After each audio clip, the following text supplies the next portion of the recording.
Começa agora, Saúde e Mulher, com o Dr. Bruno Leiria.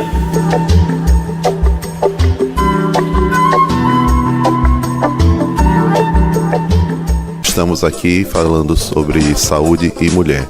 Eu gostaria de aproveitar e dar as boas-vindas a Mariângela depois de um longo e tenebroso inverno distante de nós aí por questões de saúde.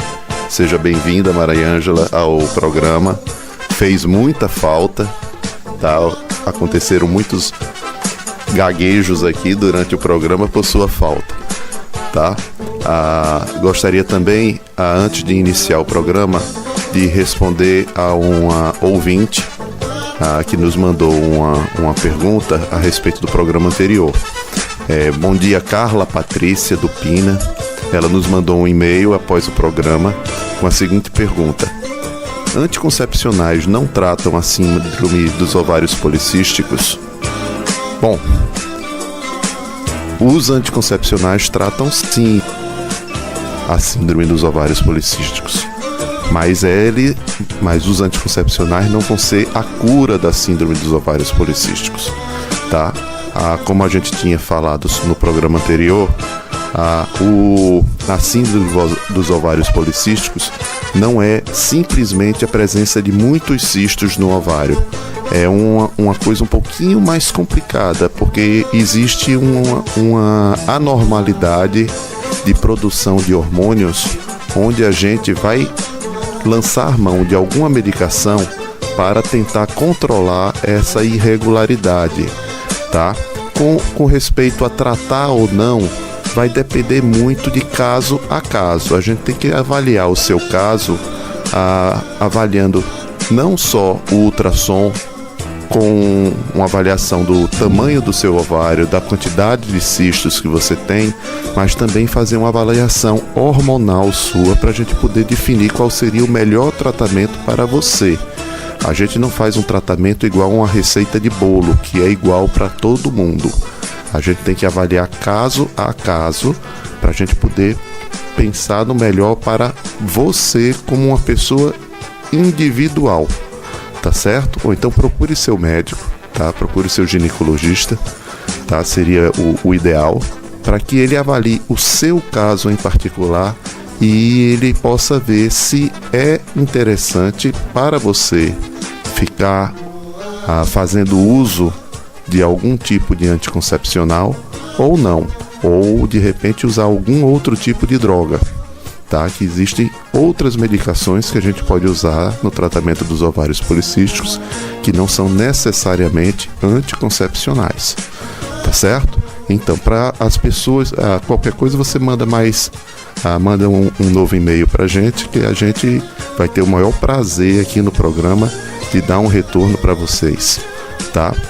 Dúvidas e sugestões podem ser enviadas para o e-mail prod@gmail.com. Eu vou repetir. É prod, que é peripato, R de rato, O e D de dado, sabadoshow@gmail.com. E hoje o programa vai ser sobre algo que tem a ver também com o ovário, certo? Uma ouvinte também nos mandou um outro e-mail e a gente achou interessante fazer um programa em cima disso. Exato. E principalmente porque estamos em maio, não é, Bruno? Exatamente. O mês das mães, o mês das noivas. Muitas mulheres aí pensam em engravidar. Antes de tudo, deixa eu agradecer aqui esse tempo todinho que você passou com os seus gaguejos, como você próprio diz. Mas agora eu tô melhor, né? Graças a Deus eu tô com... Eu acho que daqui a alguns dias eu vou... E algumas sessões de fisioterapia também, eu vou estar caminhando direitinho. O pé ainda aperreia um bocadinho, mas o que interessa é que a gente tá de volta, né não? E finalmente, Bruno, ovário tem idade? Bom. Ou só quem tem idade somos nós, mulheres e homens? Bom, hoje o programa vai ser sobre essa pergunta. Idade tem, ou ovário tem idade? Bem, vamos fazer uma analogia, tá certo? Certo. A gente vai fazer uma coisa bem assim, prática, tá? Eu acho que ovário tem idade sim, tá? A gente tem que pensar no ovário como um ser vivo, como nós. Ou então o ovário, como uma pessoa humana qualquer, vai ter sua infância, sua juventude, sua maturidade e sua senilidade, a época onde você envelhece, tá? Então, o ovário, eu acho que a gente poderia, para fazer uma coisa bem explicativa, tá? A gente poder dividir o ovário nessas 4 fases que eu defini aqui, tá certo? A fase da infância é aquela fase onde o ovário ainda está começando a se organizar, ou seja, ele não funciona muito bem com respeito à produção de hormônios e nem produz óvulos para que você consiga engravidar, certo? Então as 2 principais funções do ovário na infância não estão sendo feitas, certo? Quando o ovário chega na juventude, que seria a fase da puberdade, onde começam a aparecer os caracteres femininos, começa a acontecer o surgimento da mama, o surgimento de pelos em áreas genitais, e começa, digamos, a menina a reformar o corpo, como todo mundo fala, certo? É a época onde o ovário começa, então, a trabalhar. Ele começa a produzir hormônios e começa a ovular. E fazendo isso, a menina começa também a menstruar. Depois de um certo tempo, a gente pode dizer que a pessoa sai da juventude, o ovário sai da juventude e entra na maturidade, certo? Isso aí normalmente acontece na terceira década de vida, depois dos 30 anos. Nessa fase, a gente já começa a ter uma certa diminuição digamos, não da produção de hormônio, mas já de algumas funções relacionadas com o engravidar, certo? Normalmente a gente, estatisticamente falando, após os 35 anos de idade, a gente já começa a diagnosticar algumas alterações e alguns mal funcionamentos relacionados com a ovulação. Ou seja, a chance de você engravidar, não digo a chance, mas a função do ovário para fazer você engravidar começa a ficar um pouco prejudicada. E quando chega a menopausa, normalmente entre os 45 e 55 anos de idade, seria a fase normal de aparecer uma menopausa, certo? É quando o ovário realmente começa a ter uma falência da produção, não só de óvulos, como a falência da produção de hormônios. E aí a mulher deixa de menstruar, ou muitas vezes começa a ter aqueles ciclos irregulares, aquela menstruação que passa 3, 4, 5 meses sem vir e depois aparece, e às vezes passa 2, 3 meses com vindo meio louca de 15 em 15 dias, depois para de novo. Muitas mulheres passam por essa fase desse jeito. Lembrando que isso é normal, né? É normal, isso é uma coisa normal de acontecer quando o ovário começa a perder a produção de hormônios, certo? Tem outras mulheres não, que menstrua todo mês certinho até chegar nos 45, 46, 48, 50 e de repente, pum, para de menstruar, certo? Isso aí seria uma menopausa de livro, onde a gente vê no livro, mas normalmente, na maioria das vezes, não é assim. O ser humano não é receita, né? Exatamente, como a gente falou, a receita de bolo. Existe a ciência, né? Não? Exato. Então, entra o ovário na fase da senilidade, certo? Onde ele realmente para de funcionar, certo? Começa a produzir hormônio numa produção muito baixa, certo? E sua função a reprodutiva já não funciona mais. E aí a mulher entra na menopausa. E entrando na menopausa também acontece a ausência da menstruação, para também de menstruar. E a mulher entra na menopausa e nós entramos numa pausinha aqui também para o nosso intervalo e já voltamos.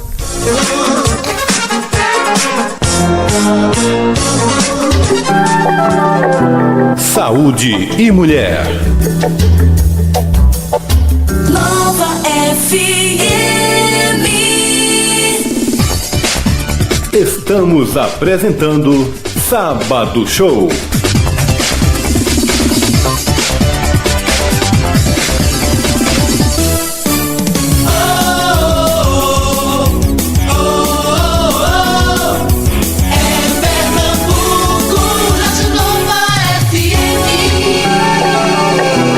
Saúde e Mulher.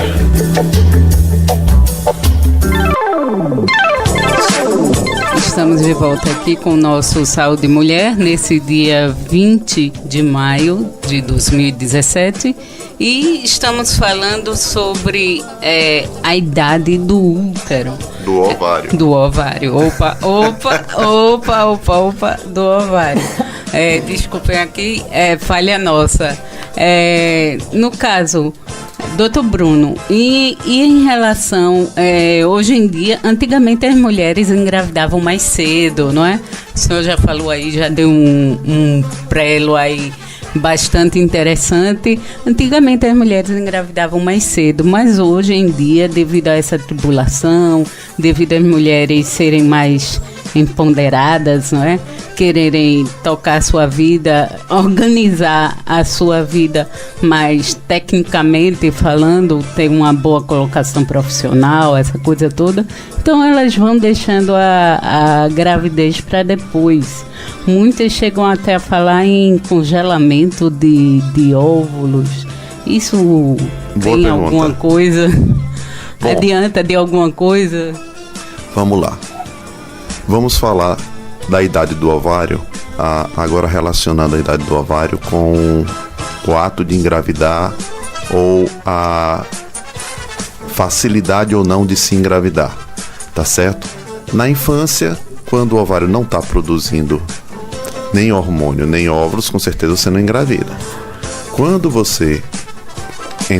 o ovário entra na juventude, que seria após o início da menstruação, nos primeiros anos dessa menstruação, ou seja, a menina com seus 10, 11, 12 anos, ela ainda está com o ovário começando a funcionar. Então, muitas vezes, acontecem menstruações, mas não acontece ovulações. Ou então a menina tem uma chance pequena de engravidar, mas não quer dizer que não engravide. Ou então, cuidado com essa história.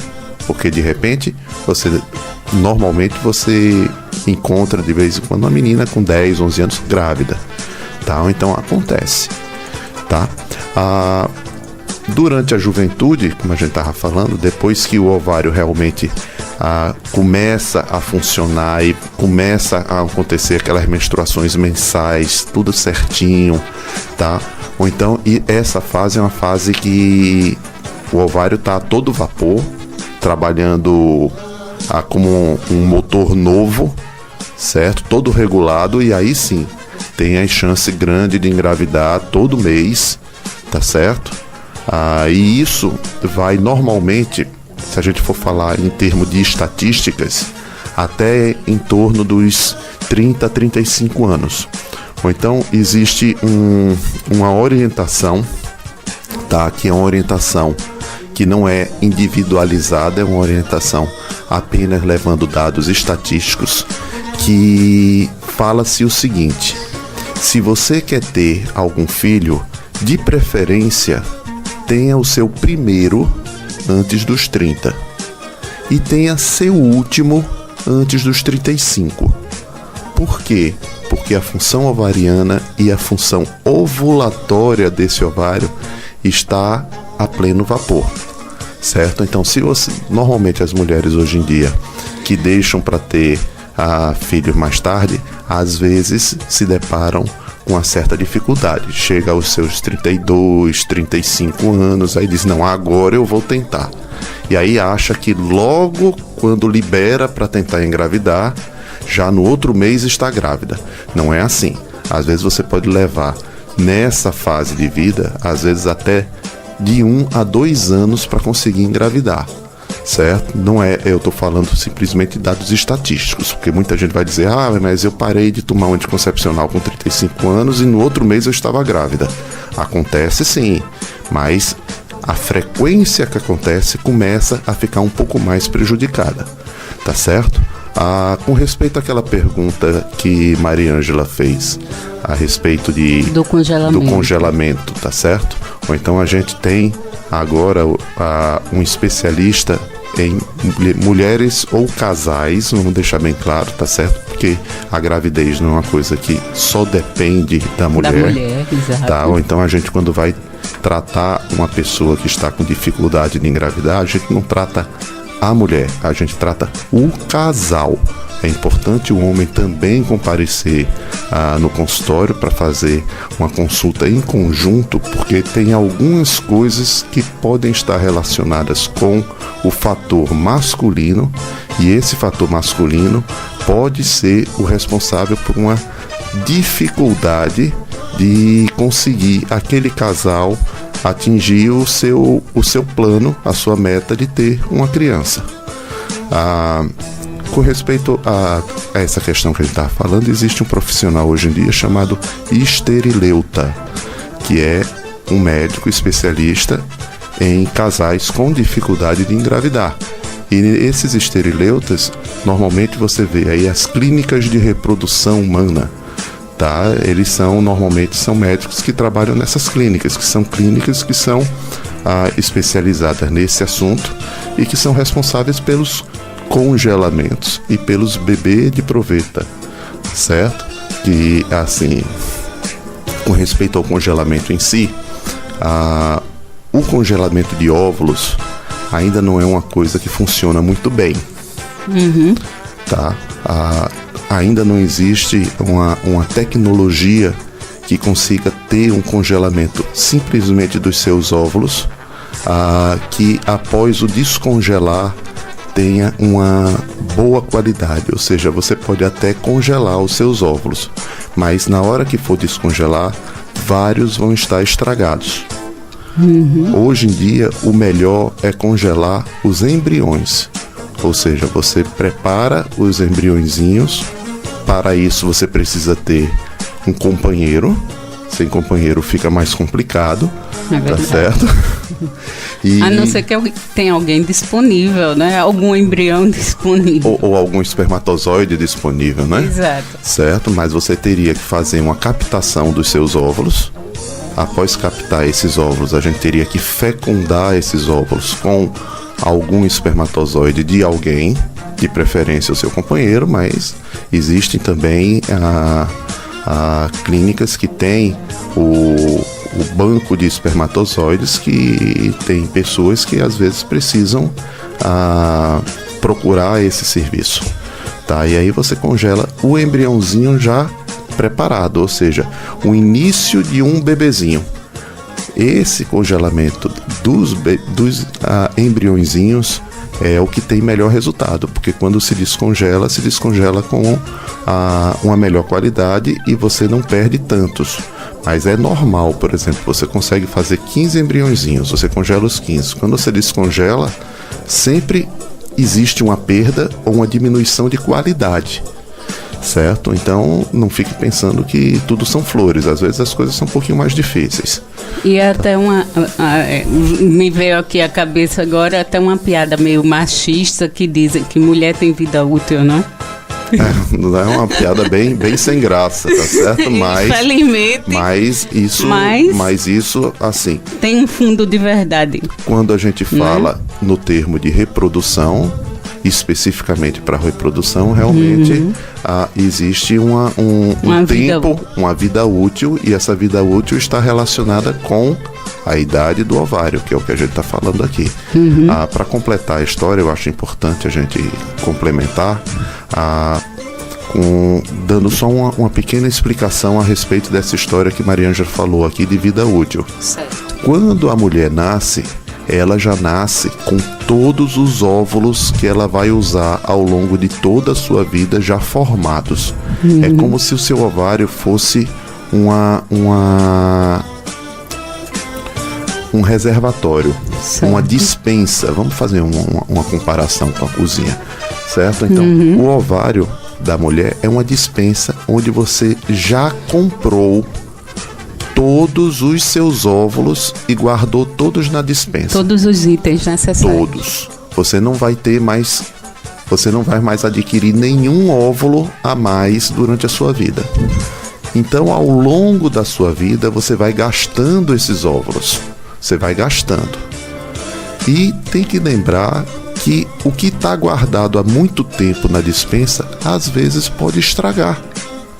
Então, quando você passa de uma certa idade, mesmo tendo ainda uma quantidade de óvulos razoáveis guardados na dispensa, quando você vai pegar esses óvulos para usar, às vezes eles não estão com boa qualidade. Por isso que a gente falou, após os 35 anos, normalmente, estatisticamente falando, a qualidade dos óvulos começam a ficar deterioradas por causa da idade deles, que eles estão há muito tempo guardados, e você começa a ter uma diminuição da qualidade desses óvulos e uma diminuição da chance de engravidar, certo? E aí começa também a existir o aumento da frequência de malformações fetais por causa desses óvulos que eventualmente podem ser, que já estavam meio estragados e que eventualmente podem ser fecundados e pode gerar um nenenzinho com algum defeito. Certo. Então, para que isso não aconteça... Com respeito a isso, estatisticamente falando, sempre a gente tem que falar esse termo, certo. Tá? A gente fala a respeito do risco de ter um bebê mal formado que é maior após os 40 anos de idade. Certo? Isso aí é um dado estatístico grande, tá certo? A malformação mais comum que é relacionada com defeito genético, tá? Seria a síndrome de Down. Certo. Tá? E não que um bebê com síndrome de Down seja um bebê que não vai viver, pelo contrário, vai ter uma vida normal com alguns cuidados e com algumas necessidades a mais, tá certo? Mas normalmente quem engravida quer ter um neném 100% saudável. Ou então a gente, quando acontece, a gente vai amar do mesmo jeito, mas na verdade, dentro do coração da gente, quem engravida quer ter um menino completamente normal, 100% normal. E daí a importância da gente informar isso, para que aquelas mulheres que, por N fatores, desejam engravidar ou só possam engravidar depois de uma certa idade, que procure uma orientação. Às vezes a gente encaminha para uma clínica de fertilização, não porque ela não consegue engravidar, mas para que ela faça uma gravidez assistida, certo? E muitas vezes faça uma gravidez por inseminação, que é o conhecido bebê de proveta, para diminuir os riscos de gerar um neném com algum problema. Certo. Ok, não quer dizer que diminui os riscos, mas não quer dizer que o filho não seja dela, não é isso? Só porque foi inseminado? Não, o filho que é gerado por inseminação é o filho da pessoa. Claro. Certo? Você pegou o seu óvulo, juntou com o espermatozoide do seu marido, gerou um bebezinho, um fetinho no laboratório, e esse fetinho foi feito um estudo dele, um estudo genético, e viu-se que esse fetinho é um fetinho com uma boa qualidade genética. E aí, com esse fetinho de boa qualidade genética, você coloca ele dentro do seu útero. Um dos exemplos aqui, no caso, é mais famoso aqui no Brasil, digamos que é o exemplo de Fátima Bernardes e William Bonney, que não podiam engravidar devido a um problema dele.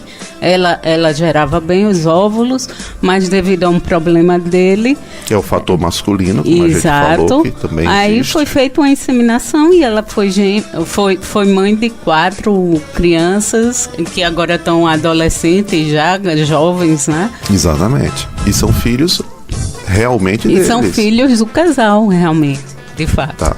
A gente pode depois, dependendo da quantidade de pedidos, né, Certo. que seja gerado, a gente pode até tentar chamar um esterileuta para falar sobre a fertilização, A fertilização in vitro, né? A gente poderia tentar fazer isso num programa, No próximo programa. Subsequente, Com né? certeza, com certeza.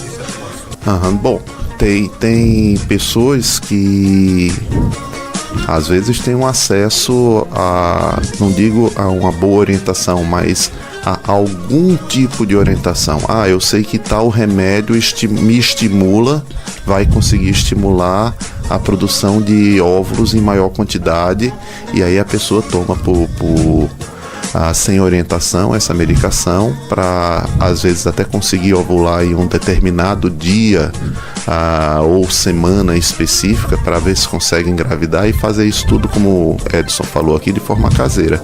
Isso aí é uma coisa que não deve ser feito. Você E acontece que não é bem assim. Você está mexendo com hormônios, você está hiperestimulando o seu ovário, certo? A gente sabe que essas estimulações, se feitas de forma errada e por um período maior de tempo, elas podem até estimular a formação de lesões cancerígenas no ovário, certo? Então a gente tem que realmente saber manipular a coisa e dar a melhor orientação com a medicação da forma correta, na dosagem correta, para que você não tenha um problema futuro.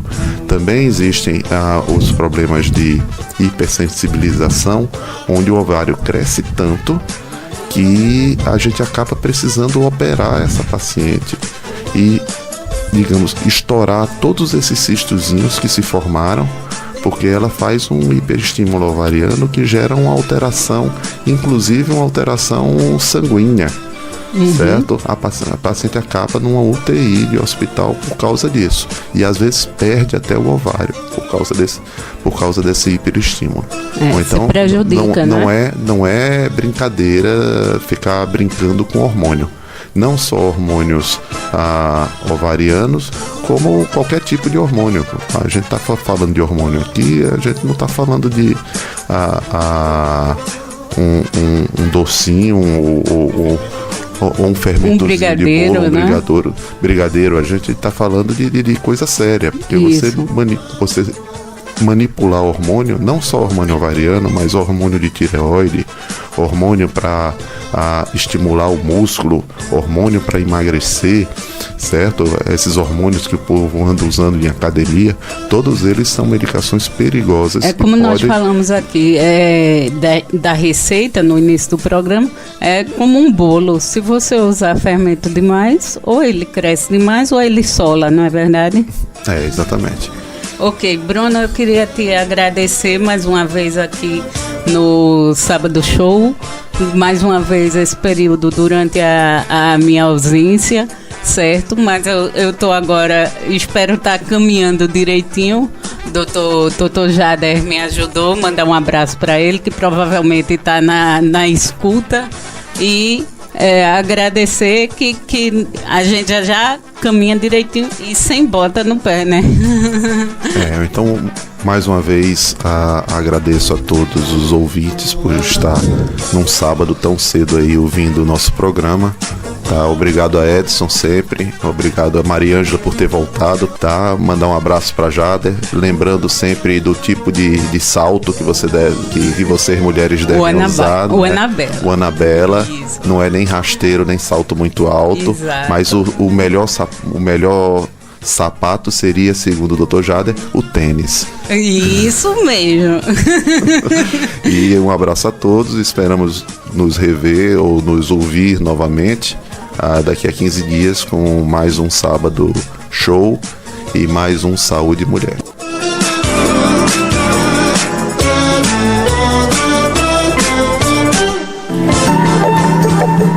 Você acabou de ouvir Saúde e Mulher, com o Dr. Bruno Leiria.